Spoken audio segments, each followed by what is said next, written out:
Hey guys, welcome back to my channel AR anime world. I hope आप सभी लोग बहुत अच्छे होंगे। और आज मैं एक्सप्लेन करने जा रहा हूँ बुक ऑफ एस्पर का एपिसोड 525। और जिन लोगों ने पिछला एपिसोड नहीं देखा है तो मैं उसकी लिंक डिस्क्रिप्शन में दे दूंगा, तो वहाँ से जाके देख सकते हैं। और जिन लोगों ने पिछला एपिसोड देख लिया है तो उनके लिए स्टार्ट करते हैं इस न्यू एपिसोड। और जिन लोगों ने भी सब्सक्राइब नहीं किया तो प्लीज सब्सक्राइब कर दो। और अब बिना किसी देरी के वीडियो को स्टार्ट करते हैं। इस एपिसोड की स्टार्टिंग में जब जी टियानसिन वहाँ पर देखता है कि वहाँ पर क्या हुआ तो उसकी भी आंखें कांप जाती हैं। और वो कहता है, मैंने अपनी पूरी जिंदगी बिताती सिर्फ और सिर्फ इस मार्शल आर्ट के ऊपर, और मैंने कभी भी हैन युन फेंग जैसा आदमी कहीं नहीं देखा जो कि एक मैच के लिए अपनी सोल को भी बर्स्ट कर सकता है। और उसने इसी का यूज करके अपने सोल को एक्सप्लोड करके उसने अपने अपोनेंट को इंजर्ड किया है। और ऐसा करने के लिए भी बहुत ज्यादा साहस चाहिए होता है, और ऐसा करने की कोई सोच भी नहीं सकता। और हैन युन फेंग को रिकवरी करने में बहुत ज्यादा डिफिकल्टीज होंगी। और हैन युन फेंग ने अपने सोल की विंग्स को एक्सप्लोड करके अपनी सोल को हैवी डैमेज दिया है, और इससे वो भी फ्यूचर में क्रिपल्ड हो सकता है। और यनमू भी इस फाइट को देख रहा था, और यनमू ये सब कुछ देख बहुत ज्यादा गुस्सा था, बट रिजल्ट को लेकर नहीं, इस फाइट को लेकर। और फिर यनमू गुस्से में कहता है, क्या उसने जू फैन को चैलेंज नहीं दिया था तो आखिरकार वो उनसे क्यों लड़ रहा है। और अब देखो इसकी सोल क्रिपल्ड हो चुकी है, और अब इसका कोई भी मतलब नहीं है। और वो किंग क्यू भी उसकी बात से सहमत होता है। और सिर्फ इस टाइम पर सिर्फ अकेला ये लिंग ही था जो हल्का सा दुखी लग रहा था। और ये लिंग उस लॉयन को एडमायरेशन के साथ देख रहा था। और फिर ये लिंग उन दोनों से ही कहता है, आखिरकार तुम जैसे इग्नोरेंट यंगस्टर को पता ही क्या है, जो सोल होती है वो इम्पोर्टेंट होती है, बट ये डैमेज परमानेंट नहीं है। और अगर जो मैं सोच रहा हूँ वो सही है तो फिर डबल ड्रैगन मैनर, जूफेन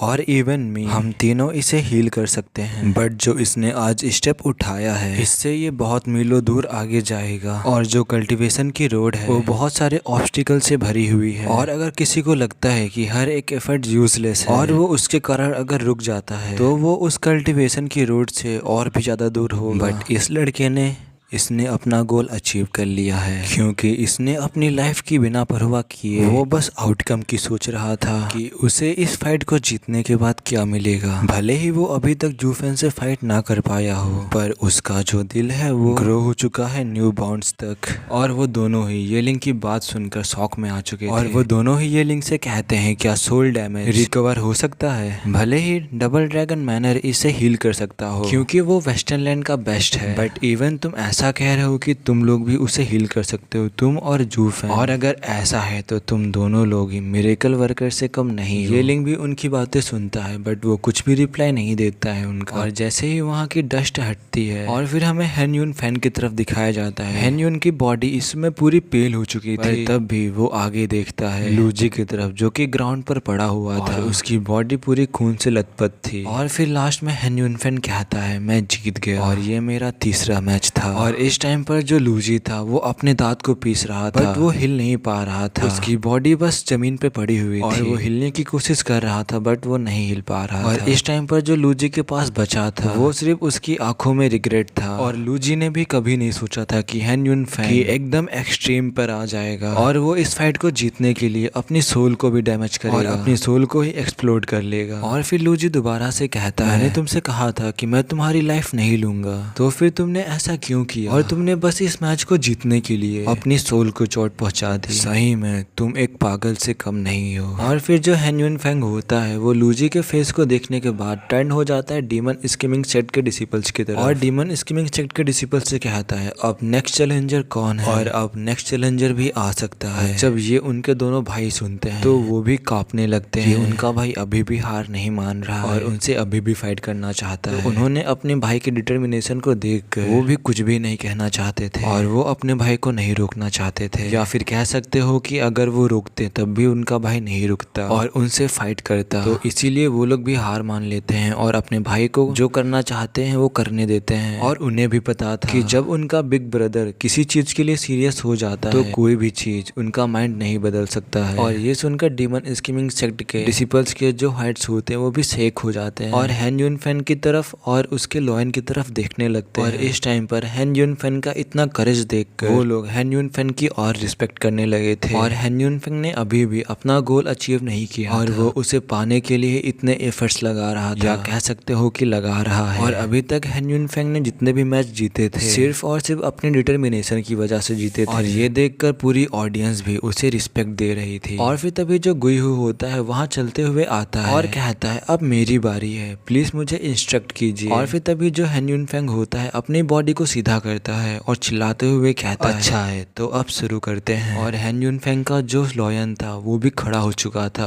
और गुइहू की तरफ रोर कर रहा था, चिल्ला रहा था। और भले ही वो दोनों ही बहुत ज्यादा थके हुए थे, पर तब भी वो लोग कैसे ना कैसे इस मैच को भी जीतना चाहते थे। वो हैन युनफेंग के फेस में साफ साफ दिखाई दे रहा कि वो कितने एफर्ट्स लगा रहा है इन मैचेस को जीतने के लिए। और इस टाइम पर जो गुइहू था उसने कुछ भी नहीं कहा था और वो हैन युनफेंग की तरफ आगे बढ़ रहा था। और इस टाइम पर जो सेकंड यंग मास्टर हैन था वो बहुत ज्यादा परेशान हो चुका था और अपने बिग ब्रदर के लिए बहुत ज्यादा चिंता कर रहा था। और इस टाइम पर जो हैन युनफेंग था वो भी गुइहू की तरफ देख रहा था। और इस टाइम पर हैन युनफेंग को भी पता था कि इस टाइम पर जो उसकी कंडीशन है वो बहुत ज्यादा बुरी है और वो एक और इथेरियल स्टेज एक्सपर्ट से फाइट नहीं कर सकता। पर तब भी वो फाइट के लिए रेडी था और वो अभी भी अपनी हार को एडमिट नहीं करना चाहता था। पर उसके लिए जो अमेज करने वाली बात थी वो ये थे कि गुइहू कोई भी किलिंग इंटेंट रिलीज नहीं कर रहा था और वो वैसे ही बस चलते हुए उसके पास आ रहा था। और तभी हैन युनफेंग कहता है आखिरकार इसका मतलब क्या है? या तुम ये कहना चाहते हो कि तुम मुझे सिर्फ एक फिंगर से ही हरा सकते हो? और इस टाइम पर जो गुइहू था वो कुछ भी नहीं बोल रहा था, वो उसके कोई भी क्वेश्चन का आंसर नहीं दे रहा था। और जैसे ही गुइहू हैन युनफेंग के पास पहुंचता है और इस टाइम पर उससे हजारों आंखें देख रही थी गुइहू अब क्या करना चाहता है। और तभी गुइहू हैन युनफेंग का फिस्ट पकड़ता है और अपने चेस्ट में मारता है 3 बार और फिर वापस से पीछे चला जाता है। और इस टाइम पर हैन युनफेंग को कुछ भी समझ में नहीं आ रहा कि आखिरकार गुइहू का मतलब क्या है और वो क्या कहना चाह रहा है। और इस टाइम पर ऑडियंस को भी कुछ समझ में नहीं आया था कि गुइहू ने अभी क्या किया। और फिर इस टाइम पर जो कुइलेंग होता है वो हंसते हुए आता है और जैसा कि गुइहू ने किया था वो भी वैसा ही करता है। वो भी हैन युनफेंग का फिस्ट पकड़ के अपने चेस्ट पे मारता है और वो भी वापस चला जाता है और वो कहता है ये मेरी टर्न थी, हा हा हा। और फिर तभी जो हैन युनफेंग होता है वो कहता है आखिरकार तुम लोग ये क्या कर रहे हो और आखिरकार इसका मतलब क्या है। और तभी जो यूलिंग होती है वो भी वहाँ पर आती है और फिर हैन युनफेंग से कहती है क्या ये तुम्हारे लिए इतना हार्ड है कि तुम समझ नहीं पा रहे हो कि क्या हुआ। और फिर तभी जो यूलिंग होती है उसे बताती है उन दोनों को हरा दिया और इसीलिए वो हारने के बाद वापस चले गए और उनकी जगह अब नेक्स्ट अपोनेंट आया है। और क्या तुम ही नहीं थे जिसने 6 इथेरियल स्टेज एक्सपर्ट्स को चैलेंज किया और अब मैं लास्ट हूँ जिसे तुम्हें चैलेंज करना है। और फिर जो हैन युनफेंग होता है वो भी जल्दबाजी में कहता है क्या तुम लास्ट चैलेंजर हो। और फिर तभी जो यूलिंग थी वो भी सेम करने जा रही थी जैसा कि कुइलेंग और गुइहू ने किया था। पर तभी उसको कुछ रियलाइज होता है और तभी वो अपने पर की चेस्ट की तरफ देखती है और ब्लश करने लगती है और फिर कहती है बुरा मत मानना, मैं उन 6 इथेरियल स्टेज एक्सपर्ट में से सबसे वीकेस्ट हूँ और जब तुमने उन सबको हरा दिया है तो मैं भी अपनी डिफीट को एडमिट करती हूँ। और यूलिंग अपने हाथ को वेव करते हुए वहाँ से वापस चली जाती है और इस टाइम पर जो हैन युनफेंग था वहाँ पर खड़ा का खड़ा रह गया और इस टाइम पर जो उसका हाइट था वो फुल इमोशन से भर चुका था। और फिर तभी जो जूफेन होता है वो हंसते हुए कहता है गुइहू आखिरकार तुम लोगों ने क्या खेला है। और फिर तभी जो गुइहू होता है वो जूफेन से कहता है स्टीवर्ट जूफेन आपने खुद ही देखा, मैं खुद उसके 3 पंच खाया और मैं उससे हार गया। और फिर तभी जो कुइलेंग होता है वो भी अपना सर हिलाते हुए कहता है हाँ मेरे साथ भी बिल्कुल ऐसा ही हुआ और आपने तो खुद ही देखा है। और फिर तभी जो जूफेन होता है वो भी अपना सर हिलाते हुए कहता है क्या तुम लोगों ने 3 फिस्ट खाए हैं चेस्ट पे, अच्छा ऐसी बात और क्या तुम लोग यहाँ पर एक दूसरे से भाईचारा निभाने आए हो। और चलो जब अच्छा तुम लोगों ने अपनी हार को एडमिट कर ही लिया है तो चलो मैं भी अब